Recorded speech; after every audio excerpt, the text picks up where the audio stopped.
ololaha nadaafadda ah ee billaha ee caasimadda Hargeysa oo hogaaminaysa dowladda hoose ee magaalada Hargeysa ayaa saaka laga fuliyay xaafadaha kala duwan ee degmada Gacanlibaax ee magaalada Hargeysa waxaana ololahan horkacayay ka socday degmada Gacanlibaax gudoomiyaha degmadaasi Cabdisaaq Yuusuf Ismaaciil oo ay weheliyaan ururada bulshada rayidka ah kuwaas oo ka shaqeynayay qaybaha uu yaalo qashinka isla markaasina lagu tuhunsan yahay sidoo kale waxa ololahan ku wehelinayay qalabka iyo macdaadka kala duwan ee dowladda hoose caasimadda Hargeysa ugu horreyn waxa halkaasi ka hadlay isla markaasina faahfaahin ka bixiyay ololahan iyo sida uu uga socdo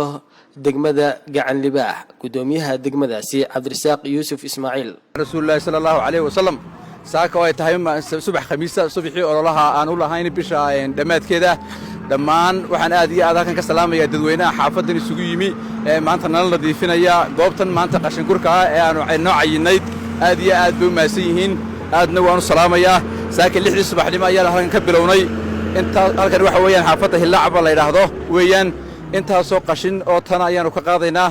aad iyo aad xaafaduna si fiican bay nolol shaqeynayaan aad iyo aad bay u mahadsan yihiin aadna waanu salaamayaa qaar ka mid ah ururada bulshada rayidka ah ee ka shaqeeya degmada Gacanlibaax ayaa iyaguna soo dhaweeyay isla markaasina sheegay inay garab taagan yihiin gudoomiyaha iyo maamulka degmada Gacanlibaax isla markaana ay kala shaqeynayaan hawlaha la xiriira bilicda degmada Gacanlibaax gudoomiyaha cusub maanta ay koow noo tahay waaxda Gacanlibaax maanta shaqadiisii koobaad maanta bilaabay waxaan leenahay aad iyo aad baad gudoomiye u mahadsan tahay bilowga aad ku bilowday sanadka cusub ee waliba islaamka bishii markaa dilxaj adiga oo markaa bilaabay shaqadaadii maalintii koobaad waxaan ku leenahay ilaahay subxaanahu wa ta'aala xilka ha ku adkeeyo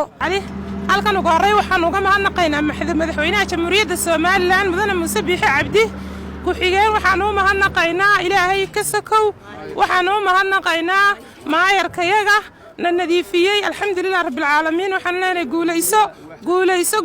guulayso baanu leenahay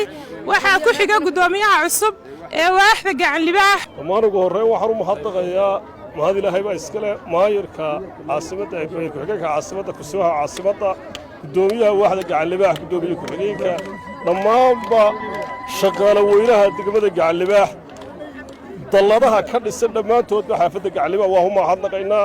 saaka 6 subaxnimo ay halkaa dowladda hoose ku soo waabareysay sidiina way ugu jiraan intuu socday ololahaasi waxaa qayb ka ahaa maayar ku-xigeenka caasimadda Hargeysa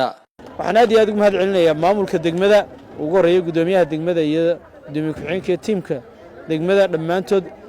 gudoomiyaha nabadgelyada aad iyo aad baad mahadsantihiin shaqaaleynaha degmada Gacanlibaax iyo shirkadaha iyo cid kasta oo idin kala qayb qaadanaysa maanta degmadiina way mahadsan yihiin jazaakumullahu khayr waxaynu ku baranay barnaamijkan ololaha nadaafadda inaynu wadaniyadii iyo daljacaylkii iyo dalkeena iyo magaaladeena inaynu leenahay inagu aynu soogaanay xaqiiqda marka laga hadlayo walaalayaal waxaanu idinka wacyi gelinaynaa qof walba inuu qashinka iska basriyo guriyaha qashinka ka soo baxaya waa qashinka inaga xaggeena ka yimaadon qashinku meel kale kama yimaado marka qashinka aan iska basrino qof walba ku rido meesha loogu talagalay ee dustbinka